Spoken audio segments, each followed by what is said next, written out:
여러분, 우리가 살아가면서 실패하기를 원하는 사람은 아무도 없을 거예요. 그렇죠? 누구든지 가정에서든지 또는 뭐 인간 관계에서든지 또는 뭐 사업을 하는 사람이든지 어떤 분야에서든지 자신이 그 분야에서 목표한 바를 이루고 싶어 합니다. 그리고 자기가 목표한 바를 이루었을 때 큰 보람을 느끼고 삶의 활력을 느끼기도 하죠. 그걸 막 되찾기도 해요. 그때 우리는 지금 내가 서 있는 이곳에서 한 단계 넘어갈 수 있는 어떤 용기도 얻게 되고 또 지혜도 얻게 됩니다. 맞아요. 우리가 살아가는 삶은 어떤 성공했다는 느낌 있죠? 어떤 것을 쟁취했다는 느낌이 굉장히 중요하게 작용해요.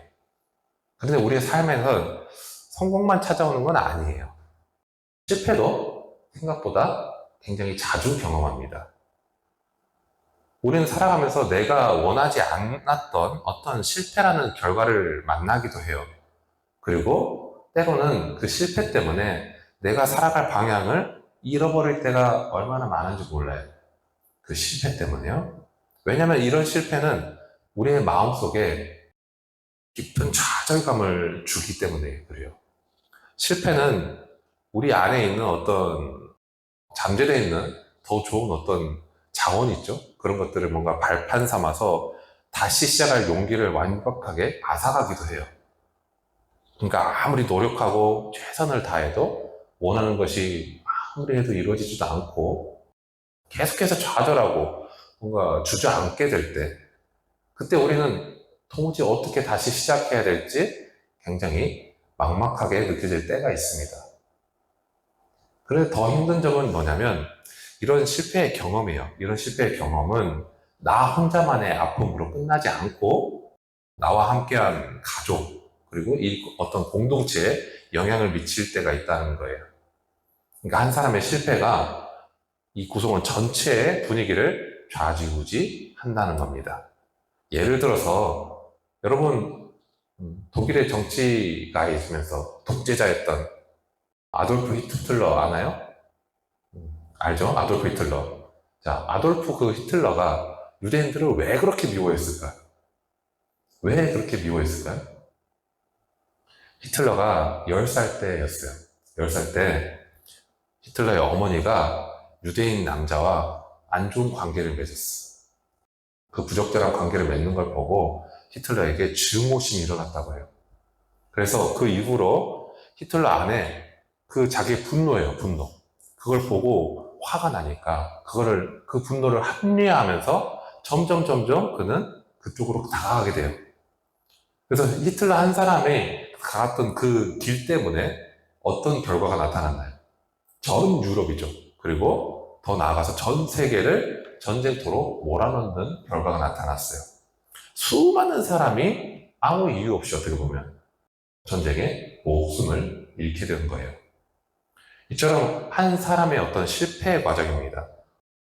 좌절했고, 화가 났고, 분노했고, 거기에 자신의 눈으로 바라본 오해나 어떤 좌절 때문에 그것으로 인한 결과는 작지가 않다는 거예요. 특히 유명하고 힘이 있는 어떤 지도자의 실패는 굉장히 무서울 정도로 큰 영향을 미치게 된다는 겁니다. 그럼에도 불구하고 어떤 사람들은 이 실패를 통해서 새로운 인생, 또 새로운 기회를 발견하게 되기도 해요. 좌절을 통해서 새로운 가능성을 발견하고 그동안 자신이 보지 못했던 어떤 자기의 다른 면을 또 보게 되기도 하는 거예요. 이처럼 실패는 우리에게 아픔도 주고 고통도 주기도 해요. 그런데 한편으로는 새로운 세상으로 나아가고 성장하는 밑거름이 되기도 한다는 거예요. 그거에서 대표적인 인물 중에 한 명이 1924년에 스코틀랜드에서 육상 선수로 활동했던 에릭 리델이라는 사람이 있어요. 그 사람이 영국의 올림픽 대표 선수로 선발전에 뽑혔어요. 그래서 올림픽 대표팀에 이제 합류하게 됐는데, 그게 이제 합류한 팀 중에 스코틀랜드 출신도 있고, 잉글랜드 출신도 있고, 아일랜드 출신의 이렇게 세 나라가 이제 친선 경기를 펼친 거예요. 거기에 참석을 했는데, 이제 뭐 100m, 200m, 400m 경기를 했어요. 다 이렇게 잘했어요. 그 경기에서 잘 좋은 성적을 냈는데 문제는 400m 경주에서 문제가 일어났어요.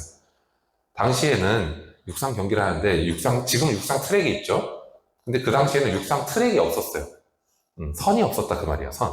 트랙이 없으니까 자기가 먼저 안쪽 그 라인, 안쪽으로 먼저 차지해서 도는 게 굉장히 중요했어요. 굉장히 그게 중요했는데, 그때 당시에 잉글랜드의 길리스라는 선수가 출발하면서 이 사람을 민 거예요. 그러니까 그가 트랙 안쪽으로 꽈닥 하고 넘어졌어요. 넘어져 버리니까 어때요? 이 리델이 이제 쓰러진 채로 앞에 선수 3명은 쭈르륵 가버려요. 가버리니까 어떤 마음이 들까요? 달리기 해보면 알잖아요. 한번 넘어지면 어떻게 돼요? 따라잡을 생각이 안 들어요. 한번 넘어지면은. 아, 나는 진짜 뛰어도 안 되겠다. 그냥 한 바퀴 그냥 이거 완주만 하자. 이런 마음이 될 수 있잖아요. 그러니까 좌절하게 돼요. 근데 그 순간에 저쪽 관중석에서 일어나! 다시 시작해! 해봐! 라는 응원 소리가 들렸어요. 힘내! 해봐! 이런 응원 소리가 들린 거예요. 그냥 놀랍게도 이 리델이 일어났어요. 그걸 일어났어요. 그리고 죽을 힘을 다해서 뛰었어요. 진짜로. 죽을 힘을 다해서 뛰니까 이긴 거예요. 그래서 금메달을 획득했어요. 자, 사람들이 다 완주한 리델이 이제 너무 죽을 힘을 다했으니까 들것에 실려서 나갔거든요. 근데 그 들것에 실려서 나가는 그 리델을 보고 환호를 했어. 막 박수를 쳐줬어요. 막 그렇게 박수를 쳐줬어요. 그때 그 박수는 이 리델이 금메달을 따서 한 박수인가요? 아니겠죠. 그가 금메달을 땄기 때문에 박수를 친 것보다 그 우승한 것, 금메달을 딴 것보다 더 값진 것이 있다면 뭘까요? 넘어지고 실패했는데 주저앉지 않고 다시 일어나서 최선을 다해서 달렸던 그의 용기 때문일 거예요. 자, 오늘 말씀으로 다시 돌아가 볼게요. 자, 선지자 요나가 나와요. 선지자 요나가 그의 인생에서 정말 인생이 무너진 듯하고 정말 큰 실패를 경험했습니다. 이 실패는 어떻게 보면 그와 함께 배를 탔던 그 사람들, 그 함께 했던 사람들께도 큰 위험에 빠뜨렸어요. 수많은 사람의 생명을 살려야 하는 사명을 가진 사람인데 자신의 사명을 게을리해가지고 오히려 자신이 함께 했던 어떻게 보면 상관도 없는 사람들, 그저 자신이 배에 탔던 그 사람들을 오히려 죽음으로 이끌 뻔했던 그런 잘못된 결과를 초래한 거예요. 자, 하나님은 이 아미떼의 아들 요나라는 사람에게 뭐라고 명령을 하셨나요? 니누에 그쪽으로 가서 회개를 너가 촉구하고 그곳 사람들의 백성을 구원해라 라는 사명을 주셨어요. 그런데 요나가 어떻게 했나요? 하나님 말씀에 따르지 않고 정반대인 다시 쓸어가는 배를 탔어요. 그리고 그 배를 타고 가는 그 바다 한가운데서 풍랑을 만났죠. 그리고 결국에는 바다에 던져져서 그 큰 물고기에게 삼켜졌다는 거예요.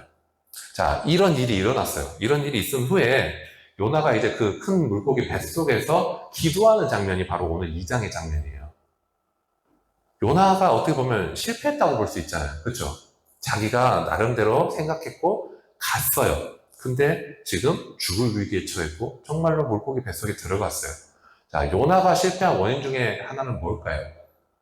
우리가 조금 어려운 용어로 얘기하면은 자기 기준이라고 그래요. 자기 기준, 그리고 자기 신념이라고도 해요. 그런 것들이 너무나 분명했다는 거예요. 자, 당시에 이스라엘의 원수된 나라 중에 하나는 아수라는 나라예요. 자, 아수라는 나라에 니느웨라는 성으로 가는 거예요. 근데 요나는 자기 적국이죠. 자기 적국이 이제 멸망을 당해야지. 저들은 맨날 우리를 괴롭히니까 저들에게 좋은 일은 없어야지라고 하는 일반적인 사람들이 할 수 있는 그런 생각에 잡혀 있었어요. 이처럼 자기의 강한 어떤 주관이에요. 자기의 강한 신념이라고도 해요. 이것이 강한 사람들은 하나님의 말씀이 주어져도 이 말씀을 받아들이기가 어려워요. 왜냐면 자기 주관과 자기 신념이 너무 강하니까. 좀 쉽게 얘기하면 자기 생각이 강하단 말이에요. 근데 문제는 뭐냐면 이 사람에게는 모두가 다 각자에게 강한 이 신념이 하나씩은 다 있다는 거예요. 각자에게 다. 이 신념을 다른 말로 바꾸면은 이런 거예요. 내가 무언가를 바라보는 관점이에요, 관점. 우리 다 안경 쓰고 있는데 안경이 그런 것과 같아요. 내가 보는 틀일 것 같아요, 틀. 그래서 그 틀로 모든 것을 바라보고 행동을 보고 말과 행동과 그 사람의 마음까지 선택하는 기준이 된다는 거예요, 이 틀로. 그래서 신념이란 거는 아주 오래전, 그러니까 어떻게 보면 굉장히 어렸을 때 형성이 돼요. 누군가에게는 그러니까 누군가에는 어떤 출생 배경이 있을 것이고 또 성장하는 배경이 있을 거고 그 사람에게 교육을 받는 정도도 다를 거예요. 그리고 경험하는 것들도 다 달라요. 근데 그 모든 것이 다르죠. 근데 각자가 경험한 그것들을 통해서 자기가 살아가는 나름의 기준이 생긴다는 거예요. 자기가 살아가는. 그렇죠? 있죠, 다? 각자 기준이 있어요. 자, 예를 들어 볼게요. 예를 들어서 굉장히 가난해요. 집에 너무 가난해서 너무나 힘들고 어려워요. 그 어려움을 계속해서 평생을 겪어온 사람은 무엇이 가장 중요할까요? 돈이 중요하겠죠, 그 사람은. 돈이 그 사람의 인생에 굉장히 중요할 거예요. 자, 또 다른 사람은, 나는 교육을 못 받아서 내 인생이 힘들다고 생각해요. 그러면은 그 사람이 나중에 결혼해서 자녀를 낳으면 무엇에 매진을 할까요? 자녀 교육에 매진을 해요. 절대로 양보 안 해요. 할 수 있는 대로 다 자녀에게 주고 싶어 해요. 아마도 오늘 요나라는 인물을 보면 요나가 가진 신념은 뭐가 있을까요? 그가 가진 신념에 대해서는 아마 유대인들이 가졌던 것과 비슷하겠죠. 그래서 많은 사람들로부터 거기에 대해서 동질감을 느꼈을 거예요. 그러니까 거기에 대해서 칭찬도 받았을 것이고 요나가 가졌던 어떤 신념에 대해서 인정도 받았을 거예요. 그 요나 역시 어떻게 생각했을까요? 자기 스스로가 자기 신념이 옳다고 생각하면서 그런 자기 인생을 살아왔을 거예요. 그래서 자기가 옳다고 생각했기 때문에 어떻게 되나요? 결국 하나님이 해라 라고 하는 그 명령에 순종하지 않았던 겁니다. 일반적인 우리가 생각하는 일반적으로 생각하는 내 어떤 자아라든가 기준이라든가 신념이라든가 이런 거 중요해요. 없어서는 안 돼요 또. 근데 이 신념이 무너지면 어떻게 되나요? 이 신념이 무너지면은 우리가 살아갈 그 원칙을 잃어버려요. 이 원칙을 잃어버립니다. 그래서 사람들은 흔히 실패를 뭐라고 얘기할까요? 실패. 아, 나는 실패했어 할 때, 어떨 때 그 실패라고 하나요?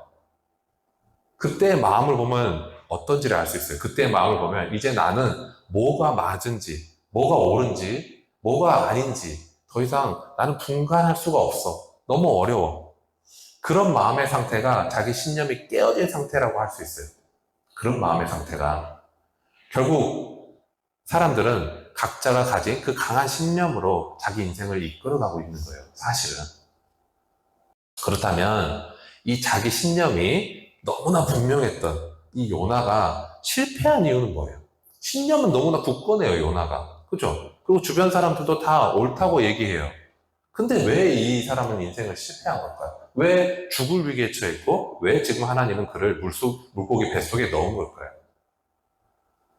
이 요나의 실패를 통해서 우리가 어떻게 다시 일어설 수 있는지 그 원리를 좀 우리가 보고자 해요. 첫 번째, 요나는 하나님 말씀을 굉장히 가볍게 생각했어요. 요나는 자기의 주관과 자기의 신념이 강한 사람은 자기 생각에 따라서 하나님 말씀을 판단한다는 거예요. 사람이나 어떤 사건이나 그런 것들을 모든 것을 자기 기준으로 판단을 해요. 간단하게 말하면은 우리가 쉽게 말해서 어떤 음식이나 어떤 옷이나 그런 걸 할 때 이 사람은 호불호가 나는 딱 정확해 라는 사람들이 있죠. 응? 그렇죠? 호불호가 정확한 사람들이 있어요. 나는 이거는 좋고 이건 안 좋아 라고 굉장히 확실한 사람들이 있어요. 그것과 같아요. 자, 요나는 그러니까 이것이 분명하게 확실하게 있기 때문에 하나님 말씀에 대해서도 이걸 온전히 받아들이지 못하는 거예요. 왜? 내가 생각할 때는 이건 불호예요. 아무리 하나님 말씀이어도. 그러니까 자기 기준으로 보니까 이 말씀에 순종할 수 없었던 겁니다. 여러분, 우리가 이 기독교 신앙에서 언제 순종이 가능하다고 하나요? 언제 순종이 가능하다고 하죠? 하나님 말씀에 진짜 생명과 삶에 참된 가치가 있다고 믿고 그것을 온전히 정말로 나의 것으로 받아들일 때 그때 우리는 비로소 순종하게 돼요. 반대로 하나님 말씀을 내가 받아도, 하나님 말씀이 이렇게 선포되고 하나님 말씀을 내가 받아도 내 판단과 내 기준으로 이것을 바라보면은 우리는 이 신앙생활 할 때 이것을 온전히 받아들이지 못하고 순종할 수 없게 된다는 거예요. 그래서 지금 오늘 요나의 말씀처럼 보면은 결국에는 역경을 겪게 되고 고난 속으로 가고 그런 어떻게 보면 실패할 수밖에 없는 그런 결과가 나타날 수밖에 없다는 겁니다. 한 명을 더 볼게요. 여러분 사울 왕 알죠? 사울 왕 알아요? 자, 사울 왕을 보면은 아말렉을 공격해서 진멸하라는 하나님의 말씀을 들었어요. 자, 근데 그 말씀도 사울이 어떻게 하나요? 자기 나름대로 판단을 해요. 그리고 좋은 양들과 모든 좋은 것을 자기 나름대로 남겨뒀어요. 그러고는 나중에 사무엘 선지자가 와서 한마디 하니까 뭐라고 하나요? 하나님이, 아니, 내가 하나님께 좋은 것을 드리기 위해서 내가 선별한 겁니다. 스스로 굉장히 합리적이에요. 그리고 굉장히 나는 머리가 좋아. 내가 이렇게 지혜롭네. 아마 그렇게 생각했을 거예요. 근데 사실은 어떤가요? 하나님 앞에서 하나님 말씀을 온전히 순종하지 못한 게 되는 거예요. 여러분, 우리가 꼭 기억해야 될 게 뭘까요? 하나님의 말씀을 온전히 순종하고 온전히 순종하지 못하고의 차이.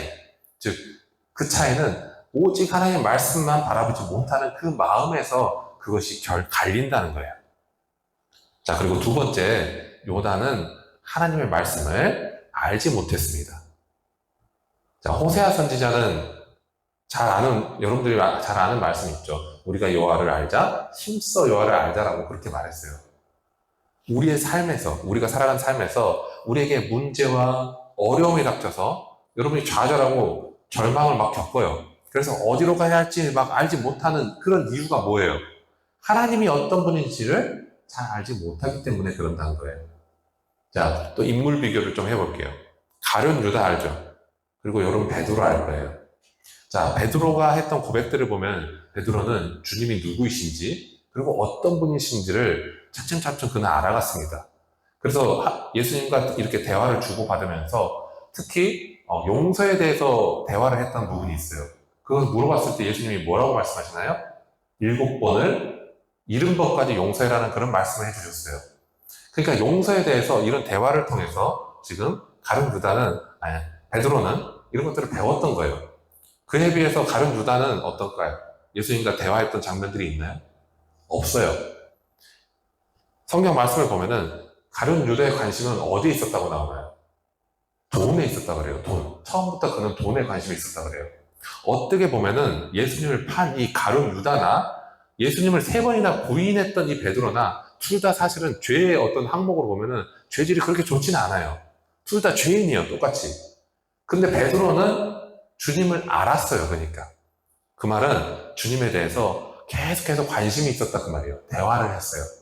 주님의 말씀을 들었습니다. 그렇게 해서 주님을 알았다는 거예요. 그래서 돌이킬 수 있고 회복할 수 있는 방법 역시 주님께 들어서 알았다는 거예요. 그러니까 베드로는 그가 잘못했을 때 어떤 것을 기억할 수 있을까요? 예수님은 7번을 70번까지 용서하라고 하셨지. 그러면 하나님은 그것을 원하신다는 거니까 그럼 하나님도 그러신 분이라는 얘기구나. 그러면은 내가 이렇게 죄를 짓고 내가 이렇게 힘든 상황에 있어도 하나님은 나를 계속해서 용서해 주실 수 있는 분이구나. 나는 용서받을 수 있는 자이구나. 죄인이지만 그런 믿음이 있었던 거예요. 근데 베드로는 주님을 알았던 겁니다. 그러니까 주님의 마음을 알았던 거예요. 근데 가룟 유다를 한번 다시 보면 어떤가요? 가룟 유다는 굉장히 현실적입니다. 그리고 양심적이에요. 이 양심적이란 말을 여러분들에게 좀 설명을 해드리자면은 가룟 유다가 예수님을 은 30에 팔았잖아요. 은 30에 팔았을 때 가룟 유다의 양심적이란 말은 무슨 말이에요? 그가 양심이 움직였어요. 그래서 그 양심에 어떤 마음이 드나요? 내가 실수했다. 내가 잘못했구나. 내가 어떻게 은 30에 나의 선생님을 내가 팔 수가 있을까? 이건 내가 너무 잘못한 것 같아. 그 양심이 찔렸어요. 힘들어요. 너무 힘들어. 그러니까 그는 어떻게 했나요? 결국에 스스로 목을 메어서 세상을 떠났어요. 양심적이었어요. 양심에 찔렸단 말이에요. 근데 그는 용서를 몰랐어요. 무슨 말이에요? 진짜 하나님의 마음을 몰랐단 말이에요. 대화를 안 하니까. 이 두 사람의 삶의 차이는 뭔가요? 죽는 것으로 이 세상에 이 모든 책임을 다할 수 있을까요? 그렇지 않다는 거예요. 베드로는 어쩌면 죽음보다 더 심각한 문제에 빠졌어요. 베드로도. 그러니까 어떤 죽음이 아니라 하나님께 돌이킴으로써 더 존귀하고 아름다운 인생을 살게 되었어요, 베드로는. 그러니까 실패로 끝난 게 아니라 그 실패가 있었기 때문에 더욱더 견고하게 살아갈 수 있었던 거예요. 실패를 통해서 새로운 인생을 살게 된 겁니다. 인물을 한 명 더 얘기해 볼게요. 다윗, 여러분 아시죠? 다윗이 최대 실수 중에 하나가 뭔가요? 우리의 아내 바스바를 범한 사건이죠. 그 사건 이후에 하나님 앞에서 다윗이 정말 눈물로 회개했습니다. 그 후에 다윗이 나이가 많아서 나중에 늙었을 때, 그때 이제 밑에 있는 신하들이 다윗이 이제 몸이 차라고 해요. 몸이 차니까 왕을 따뜻하게 해주기 위해서 아비삭이라는 여인을 붙여줘요. 다윗이 늙었을 때. 근데 다윗이 예전에 했던 그 잘못이 있잖아요. 회개를 했잖아요. 근데 다시 그런 범죄를 하지 않아요. 실패를 경험 삼아서 그 죄를 반복해서 짓지 않았다는 겁니다. 그러니까 진짜 회개는 그런 거예요. 자, 이런 모든 인물들의 얘기를 통해서 우리는 무엇을 기억해야 될까요? 우리가 어떤 실패 가운데 처했을지라도, 어떤 인성의 어떤 나의 기로에 서 있을지라도, 우리에게 중요한 것은 어떤 전문 지식이 아니에요. 우리에게 중요한 것은 방법론적인 것이 아니라는 거예요. 우리는 베드로가 마치 예수님과 계속 대화해서 하나님의 그 마음, 예수 그리스도의 그 진짜 마음을 알았던 것처럼 우리는 하나님이 어떤 분이신지를 먼저 알아야 돼요. 자, 마태복음 25장에서 달란트 비유가 나오죠. 5달란트, 2달란트, 1달란트를 받은 사람들이 있어요. 그 종들에 관한 이야기가 있습니다. 1달란트 받았던 사람이 실패했던 이유가 뭔가요? 그 종은 주인이 어떤 사람인지를 몰랐어요. 하나님을 모르면 우리는 실패합니다. 그렇기 때문에 우리는 하나님을 힘써서 알아야 돼요. 하나님을 알지 못하는 인생은 결국에는 이렇게 실패할 수밖에 없어요. 왜? 결국에는 하나님이 알려준 방법이나 하나님의 마음이 아니라 내가 바라보는 내 기준과 내가 가지고 있는 그 내 상식과 내 어떤 지식과 그 틀로 살아갈 수밖에 없기 때문에 그래요. 자기 주관이 강할수록 하나님을 받아들이지 못한다는 겁니다. 자, 요나를 다시 보세요. 요나 자기 생각이 강합니다. 자기 신념이 있어요. 유대인들이 흔히 가지고 있던 그런 것일 수도 있어요. 그래서 오히려 하나님 계획을 무시했습니다. 요나는 하나님을 알지 못했던 거예요. 하나님과의 관계에서 실패했던 거예요. 하나님과 우리의 사이는 타협이나 절충할 수 있는 관계가 아닙니다. 절대적인 관계예요. 즉, 하나님 말씀하시면 순종을 해야 되는 관계예요. 이제 요나가 회복할 수 있었던 이유 중에 하나가 이 요나서 2장에 나와요. 첫째로, 요나는 어떻게 회복을 했을까요? 요나에게서 볼 수 있는 회복의 시작점은 이 고난에 처해서 있을 때, 희망이 완전히 다 사라졌을 때, 아무 가능성이 안 보일 때, 그때 요나는 그때서야 기도했다는 거예요. 그게 회복의 시작점이었어요. 자, 히브리서 원문 성경을 보면은 이 2장 1절 앞에 그러나 라는 단어가 나와요. 그러니까 이것을 좀 해석하면은 그때의 요나가 라는 의미예요. 그때의 요나가. 요나는 하나님이 니느로 가라라고 하셨을 때 하나님께 기도로 여쭤보지 않았어요. 하나님 왜 가라고 하세요? 왜 해야 되나요? 이런 물음도 없었어요. 그러니까 하나님의 마음에 대해서 관심이 없었어요. 그런데 여기 이때에 대해서야 2장 1절에서 물고기 뱃속에 들어가서야 그때에서야 그 고난 가운데서야 이제서야 기도하기 시작한 거예요. 이제서야. 회복의 시작은 어디에 있나요? 기도에 있다는 거예요. 문제 해결책이 하나님께 있다는 것을 알고 하나님 앞으로 그 기도의 자리로 나아갈 때 하나님은 우리가 안고 있는 이 수많은 문제들, 즉 내 개인적으로 부모된 자는 어떤 자녀의 문제, 그리고 어떤 친구와의 문제, 학생들은 뭐 학업의 문제, 또 가정의 문제, 그리고 직장에서의 어떤 문제, 사업의 문제, 그리고 심지어 신앙의 문제까지 그런 것들을 회복시켜 주신다는 겁니다. 어떤 경우에 하나님은 요나처럼 굉장히 강제로 우리로 하여금 기도하게 만들기도 하세요.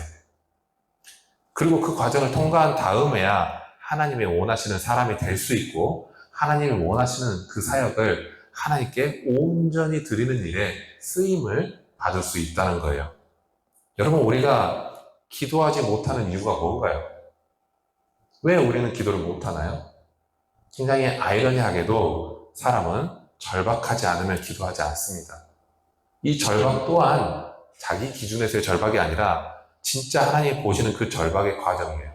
그 절박이 없으면 기도하지 않아요.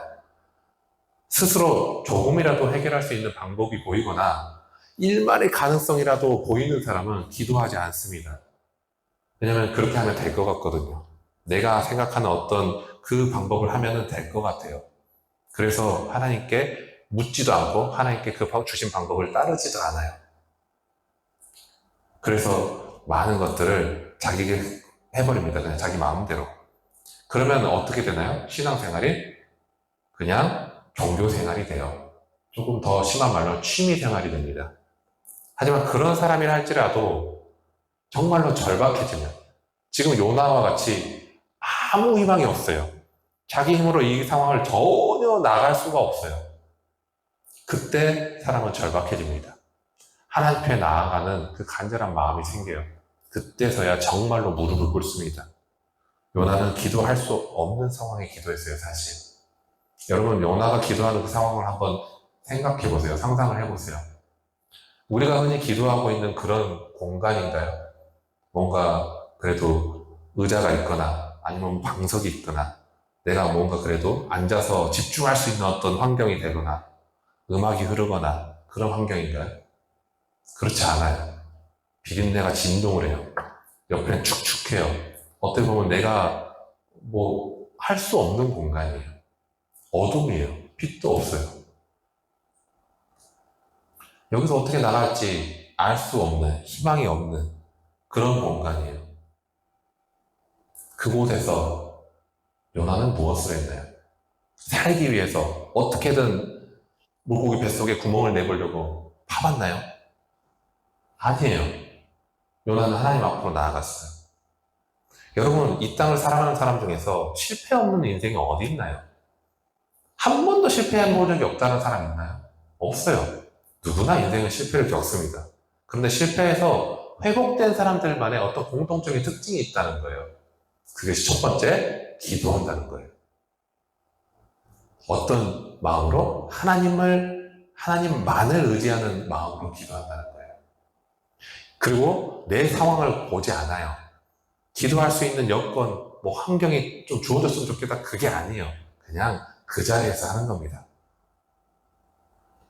자, 두 번째, 하나님과의 관계 회복에 우선순위를 둬야 된다는 거예요.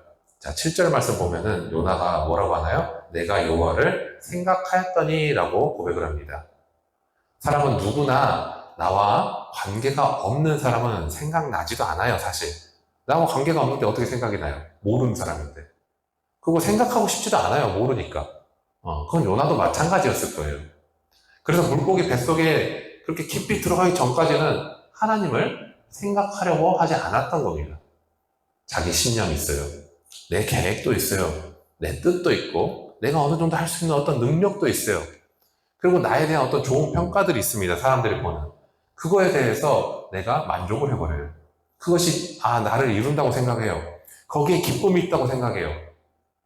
근데 요나는 이제 이 자기 삶 속에서 하나님과의 관계가 열리는 것, 내가 진짜 하나님과의 관계가 다시 회복돼야겠다는 거기에 최우선순위를 생각하기 시작했다는 거예요. 우리가 살아가는 삶은 여러분 정말 다양한 문제가 많잖아요. 부모된 사람들은 자녀로 인해서 자녀를 위해서 굉장히 애를 많이 쓰죠. 그런 모습들을 종종 볼 수 있어요. 그러니까 자기가 사랑하는 자들, 자기가 아까 앞에서 얘기했듯이 자기가 살아온 그 삶에서 자기가 원하는 것들을 이루기 위해서 굉장히 애쓴단 말이에요. 가난했던 사람들은 돈을 벌기 위해 애를 쓰고, 자기가 지식이 부족하다는 사람들은 지식을 위해서 애를 쓰고, 관계에 대해서 갈급한 사람들은 많은 사람들을 만나면서 그 관계 속에서 내가 살아있다라고 느끼기 위해서 애를 써요.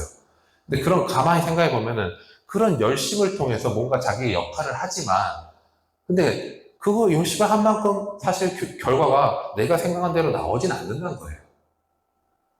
물론 우리가 그 삶 속에서 나에게 주어진 역할을 하는 건 중요해요.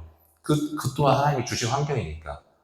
그 환경에서 내가 열심히 하는 건 중요합니다. 근데 더 중요한 건 뭔가요? 더 중요한 거는 그 환경 속에서 하나님이 일하시게 하도록 우리를 기도해야 된다는 거예요. 하나님이 일하시도록. 즉, 우리가 바라보고 있는 어떤 문제들에 대해서 이것을 이뤄주십시오라고 그냥 무조건 광고하는 게 아니라 하나님이 일하실 수 있도록 오히려 더 기도에 매진해야 된다는 겁니다. 이사야서 62장 7절에 보면은 이렇게 기록이 되어 있어요. 그로 쉬지 못하시게 하라라는 말씀이 있어요. 그는 하나님을 얘기하죠. 즉, 하나님이 쉬지 못하게 해라라는 말씀이에요. 좀 이상하죠? 자, 이거를 근데 그대로 받아들여 보세요. 하나님이 쉬지 못하게 하려면 어떻게 해야 되나요? 우리가 할 수 있는 최대한의 방법은 뭔가요? 쉬지 않고 기도하는 거예요. 쉬지 않고 하나님과 대화하는 겁니다. 계속 물어보고 말씀을 듣는 거예요. 그게 하나님으로 하여금 우리에게 쉬지 않고 우리의 안에서 역사하게 하시는 방법입니다. 우리가 그렇게 하나님과 관심을 가지고 하나님께 가까이 가다 보면 하나님과 관계가 가까워져요. 자, 가까워진다는 것은 뭐예요? 우리는 보통 친해지면 친해질수록 더 대화를 많이 합니다. 우리 어린 친구들이나 어른이든 간에 서로 많이 알면 많이 알수록 사실 대화를 더 많이 하게 돼요. 더 궁금해지고 더 서로 간에 관심을 가지고 더 많은 대화를 하게 됩니다. 그 말은 뭐냐면 내가 하나님과 기도와 가까이 하기가 좀 힘들다 그 말은 내가 하나님과 아직 친해지지 않았다는 말이 돼요. 그 말은. 이처럼 요나를 다시 보면 하나님과의 관계 회복을 우선적으로 지금 하고 있는 거예요. 기도했다라는 것은 그런 겁니다. 그 안에서 회복이 경험된다는 거예요. 자, 그리고 세 번째, 생명의 가치를 그는 깨달았어요.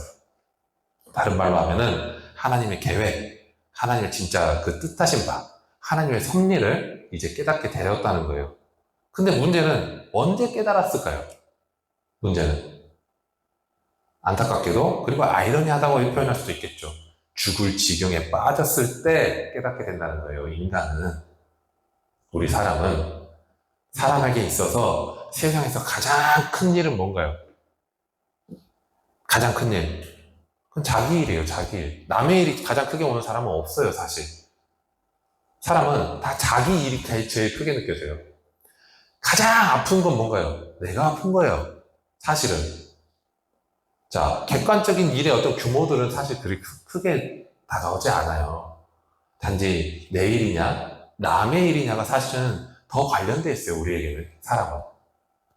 요나는 하나님이 자기에게 주신 이 하나님 말씀이 자기 생명보다 더 소중한 명령이라는 그 사실을 이제서야 깨달은 거예요. 이제서야. 그리고 그 깨달음은 자기 생명을 잃어버리게 되는 바로 그 지점까지 가서야 깨닫게 되었다는 거예요. 진짜 죽을 지경이 되어서야. 아무런 희망이 안 보일 때. 그때서야 깨닫게 되었다는 거예요. 우리 주변에 있는 사람들이죠. 우리가 사랑하는 사람들이나 또는 모르는 사람들이든 정말 그 사람들, 이웃을 위한 어떤 기도를 하면서 그 기도의 대상자와 동일한 고통과 아픔을 겪은 사람은 어떤 느낌일까요? 정말로 그 사람과 동일한 아픔을 겪은 사람. 그러면 정말로 기도가 절박해지죠. 왜? 내가 겪었던 아픔을, 그 아픔이 나에게 그대로 나는 그 아픔이 느껴지는데 그 사람이 동일한 그 아픔을 겪고 있을 때 그 아픔이 내 아픔으로 동일하게 오거든요.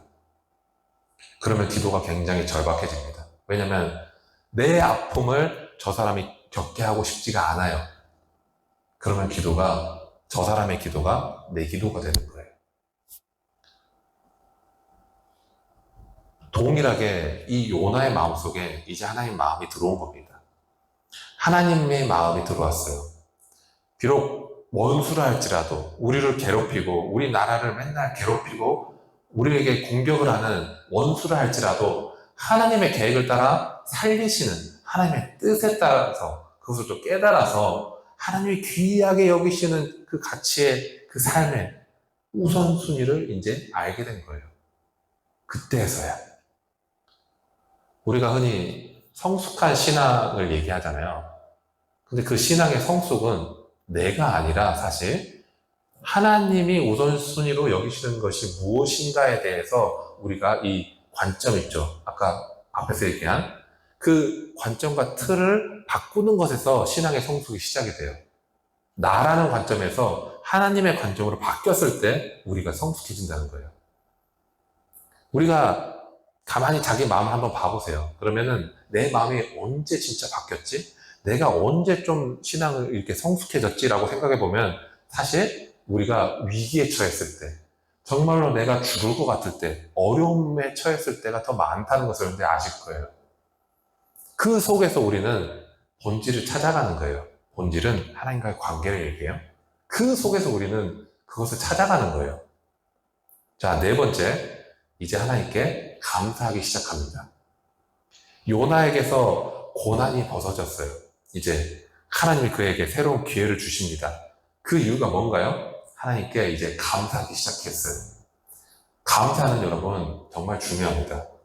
요나는 감사할 수 없는 자리에서 감사로 자기 삶을 이제 하나님께 고백하기 시작한 거예요. 중요해요. 감사할 수 없는 자리에서 감사하기 시작했다는 거예요. 8절을 보세요. 요나는 이렇게 얘기해요. 거짓되고 헛된 것을 숭상하는 모든 자는 자기에게 베푸신 은혜를 버렸사오나 라고 표현을 합니다. 이 말은 뭐예요? 자기 모습을 돌아보고 있는 거예요, 이제. 자기 모습을. 그리고 요나가 이어지는 9절에서 나는 감사하는 목소리로 주께 제사를 드리며 나의 서원을 주께 갚겠나이다. 구원은 여호와께 속하였나이다. 라고 말하면서 감사를 해요, 갑자기. 그러니까 어떻게 되나요? 갑자기 물고기 뱃속으로 하나님이 밖으로 토해내게 하죠. 고난과 실패 가운데 있을 때 우리의 입술에서 떠나지 말아야 할 언어들이 있어요. 그거는 감사입니다. 회개도 중요해요. 내가 잘못한 거 회개하는 거 중요합니다. 하지만 그 후에 하나님의 마음을 알아서 감사로 나아가는 것이 더 중요해요. 어떤 분들은 이렇게까지 얘기해요. 의미 없이 외치는 감사의 말이라도 습관처럼 한번 해보세요 라고 말하는 게 있어요. 이건 좀 너무 나은 것 같기도 하지만 그럼에도 불구하고 감사를 표현하는 건 그만큼 중요합니다. 무슨 말이냐면은 앞에서 계속 얘기한 것처럼 내가 내 고집과 내 생각대로 계속 살아가다 보면 어떻게 돼요? 결국엔 요나처럼 그 인생의 구렁텅이까지 가게 된다는 거예요. 결국에는 고립됩니다. 아무도 나와 소통하지 않고 있는 그 자신의 모습을 발견하게 돼요. 삶의 기쁨 없어집니다. 삶의 보람이 없어져요. 요나가 사람들에게서 어떻게 보면 추천을 받죠. 그러고 나서 버림받듯이 배에서 던져졌다라는 것은 그걸 의미해요. 하나님을 믿는 사람은 자신의 고집대로 가면은 결국에는 하나님이 환경을 조성하셔서 그렇게 고립시키시기도 한다는 거예요. 그런데 이제 회개를 하고 하나님의 마음을 알고 그리고 이제 하나님의 뜻을 알아서 진짜 감사가 나오기 시작할 때 이제 회복이 일어납니다. 여러분, 하나님은 실패를 통해서 우리 자신을 발견하게 하세요. 우리 자신을 발견한다는 말은 나와 하나님과의 관계의 그 위치를 발견하게 해주신다 그 말이에요. 내가 가장 소중하게 여기는 것이 무엇인지를 드러내십니다. 너는 너 자신을 가장 소중하게 여겼구나. 주변 사람들의 시선을 너는 가장 소중하게 여겼구나. 너는 돈이구나. 너는 뭐 자녀이구나. 이런 것들을 보게 하세요. 그리고 그걸 회개하게 만드십니다.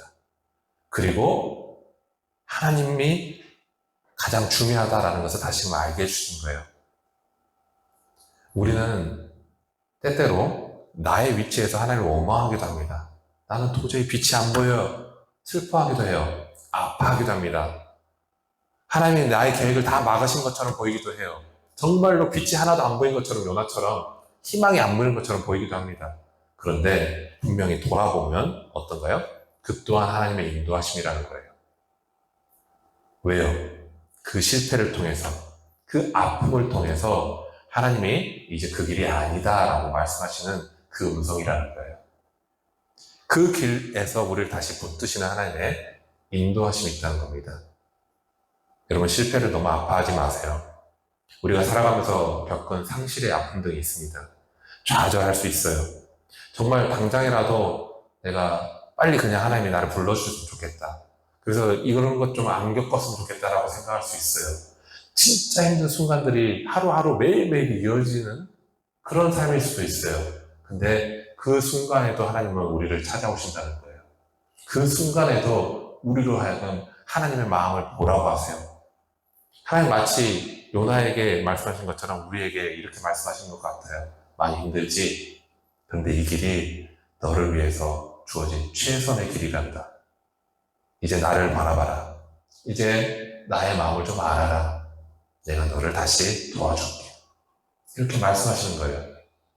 그 이후에 하나님이 우리를 위로해 주시는 일이 얼마나 많을까요? 우리를 또 인도해 주시고 또 그 가운데 또 내가 놓지 못하는 것들을 또 놓게 만드시는 일들이 얼마나 많을까요? 여러분, 실패해서 넘어졌을 때 그때가 오히려 기회입니다. 그때 하나님 앞으로 나아가세요. 내가 붙잡고 있는 것들이 무엇인지, 내가 그동안 내가 내 기준으로 바라봤던 것이 무엇인지를 한번 다시 하나님께 바라보세요. 그때 하나님의 위로가 임하고 우리의 실패가 그 아픔 그대로 남아있지 않고 오히려 하나님께 감사와 찬양으로 바뀌는 그런 은혜의 자리로 나아가게 하실 것입니다. 하나님은 우리의 이 연약한 육체와 찢긴 마음의 이 상처를 어루만져 주시면서 결국에는 우리를 위로하시고 축복해 주시고 하나님과의 관계를 그렇게 회복해 주실 것입니다. 우리 함께 기도하겠습니다.